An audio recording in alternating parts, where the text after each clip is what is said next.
co-powered by Techno.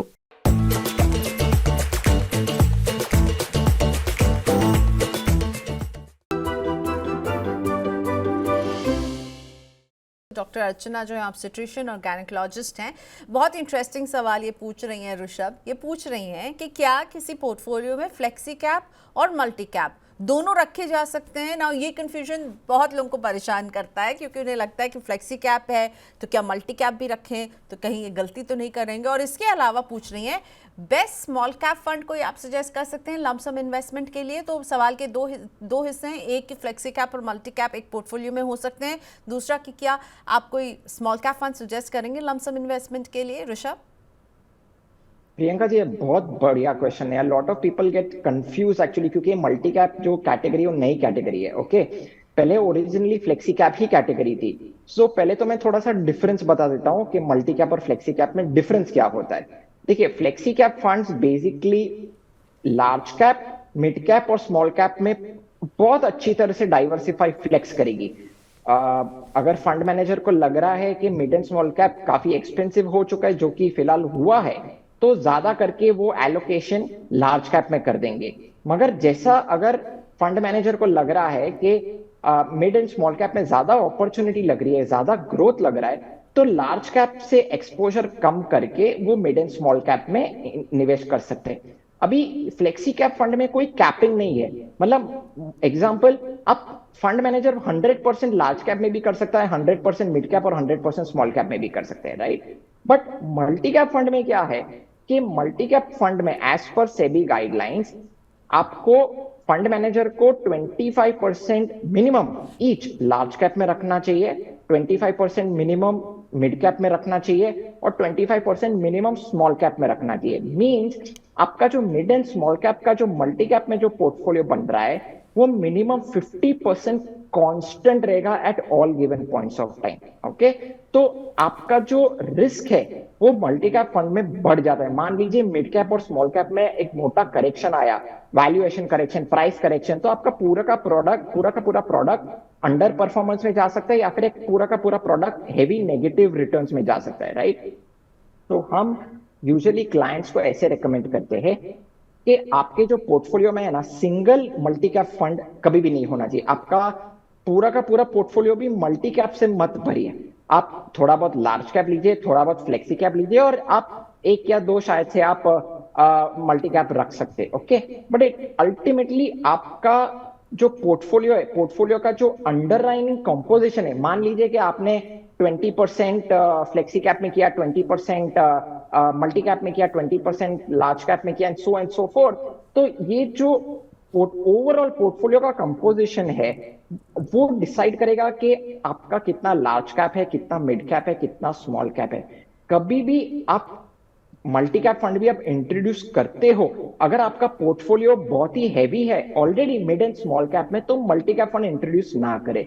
आपके पास अगर mid and small cap का कोई फंड नहीं है, फॉर एग्जांपल आपके पास सिर्फ लार्ज कैप और फ्लेक्सी कैप की ही फंड्स है, तो आप डेफिनेटली मल्टी कैप फंड को ऐड कर सकते हो। सो मैं ये चाहूंगा कि आपका जो ओवरऑल अंडरलाइनिंग पोर्टफोलियो है वो आप पहले देखिए कि कितना लार्ज कैप है, कितना मिड कैप है, कितना स्मॉल कैप है, फिर आप निवेश करिए। मैं रेकमेंड करता हूं कि ओवरऑल पोर्टफोलियो में एनीवेयर बिटवीन 25% to 60% आपका क्या टाइम होराइजन है, क्या आपका रिस्क एपेटाइट है, उसके अनुसार आपको एटलीस्ट 25 to 60% लार्ज कैप में होना चाहिए and the rest you can divide it into mid and small caps. Okay, और अगर स्मॉल कैप में कोई लमसम निवेश करना चाहता है तो आप क्या देखने के लिए कहेंगे उन्हें ऋषभ, जैसा कि डॉक्टर अर्चना ही पूछ रही थी।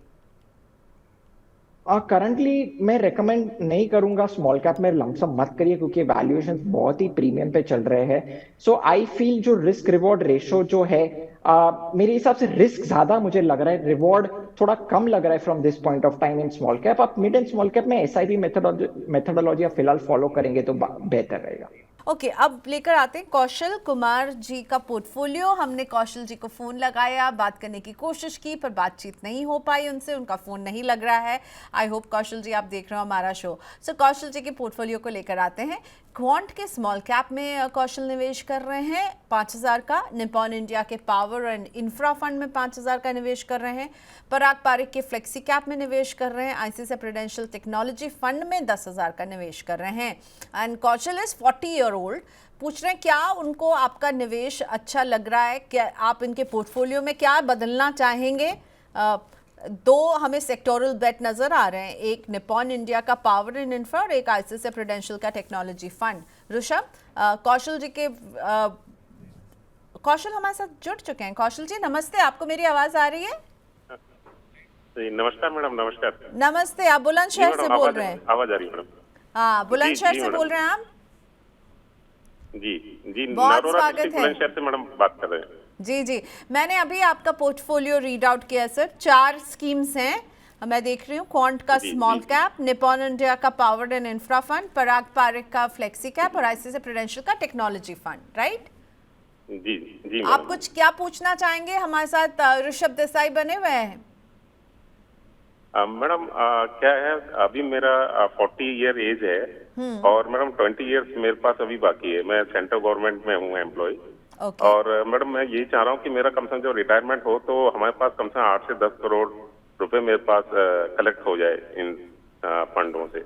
ओके, तो आप अपने निवेश को इंक्रीज भी करेंगे कौशल जी, बढ़ाएंगे ना, या इसी पे स्टिक करेंगे? जी जी जी मैडम, जैसा कुछ रहेगा इसमें मैं टॉप अप करता रहूंगा। यही Top up फंड अगर मेरे ये फंड जो मैडम पोर्टफोलियो मैंने बनाया है तो ये कहाँ तक सही है ये मैं मैडम पूछना चाहता हूँ। बिल्कुल सही कहा expert आपने। से कि- टॉपअप की तो बात जी, जी। आगे आएगी, पहले तो पूछते हैं कि ये 4 स्कीम कैसे लग रहे हैं ऋषभ को, हमारे जो एक्सपर्ट कैसे, जुड़े हाँ। हुए हैं। हाँ ऋषभ, जी, जी, हेल्प कीजिए कौशल जी को। जो टारगेट है इनका वो है आज से 20 साल बाद जब ये रिटायर होते हैं, which is a very important goal. Central government employ हैं और ये 4 स्कीम में निवेश कर रहे हैं। आपको ये 4 स्कीम में क्या लग रहा है, कुछ चेंज करना चाहेंगे आप ऋषभ?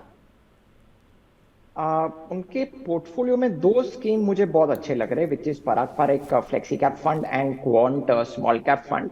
उनके अलावा देखिए, मैं पहले भी कह चुका हूं कि मैं सेक्टोरियल और थीमेटिक फंड्स में मैं इतना बड़ा फैन नहीं हूं और नहीं रहा हूं एक्चुअली।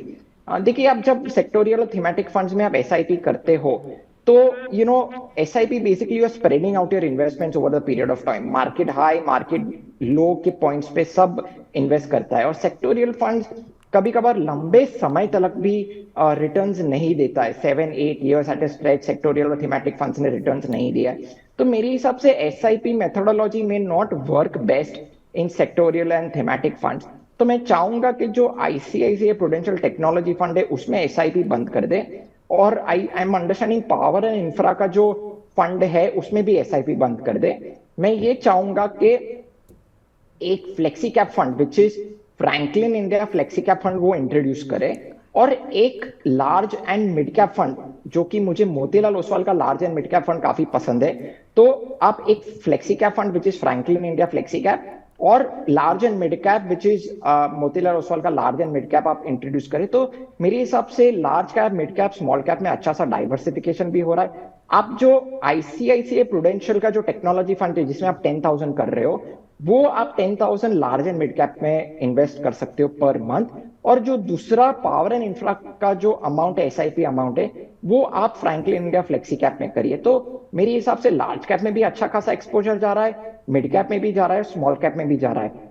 एंड प्लस पॉइंट ये है पराग पारिक का कि Parag Parikh invest overseas also, US market में भी काफी हद तक इन्वेस्टमेंट करता है। अनफॉर्चुनेटली अभी आरबीआई के रिस्ट्रिक्शंस की वजह से वो ज्यादा इन्वेस्ट नहीं कर पा रहे ओवरसीज, बट सूनर और लेटर वो रिस्ट्रिक्शन हट जाएंगी और वो लिमिट भी बढ़ जाएंगी, तो वो ओवरसीज इक्विटी में भी इन्वेस्टमेंट कर पाएंगे ज्यादा तरीके से, अच्छी तरीके से, तो उनको डॉलर का भी अप्रिसिएशन मिल जाएगा वर्सेस द रूपी। सो फिलहाल आप ये चेंजेस करें तो आपका पोर्टफोलियो बैलेंस भी है और कंसिस्टेंट भी रहेगा over the longer period of time. Okay, all right, चलिए तो फिर कौशल जी आपको 2 चेंजेस करने हैं। 2 चीज़ों को हटाइए, 2 चीज़ों को शामिल कीजिए। Nippon India power and infra fund इसको हटा दीजिए, यहाँ पे अपने निवेश को रोक दीजिए। आईसीआईसीआई प्रूडेंशियल टेक्नोलॉजी फंड यहाँ पर भी आपको रोकने की सलाह दे रहे हैं ऋषभ। इसकी जगह 2 नई चीज़ें जो आप ऐड कर सकते हैं, एक मोतीलाल ओसवाल का लार्ज एंड मिड कैप, और एक आप ऐड कर सकते हैं फ्लेक्सी कैप, फ्रैंकलिन का फ्लेक्सी कैप, राइट? यही कहा ऋषभ आपने इनको? एब्सोल्युटली। Powered by techno.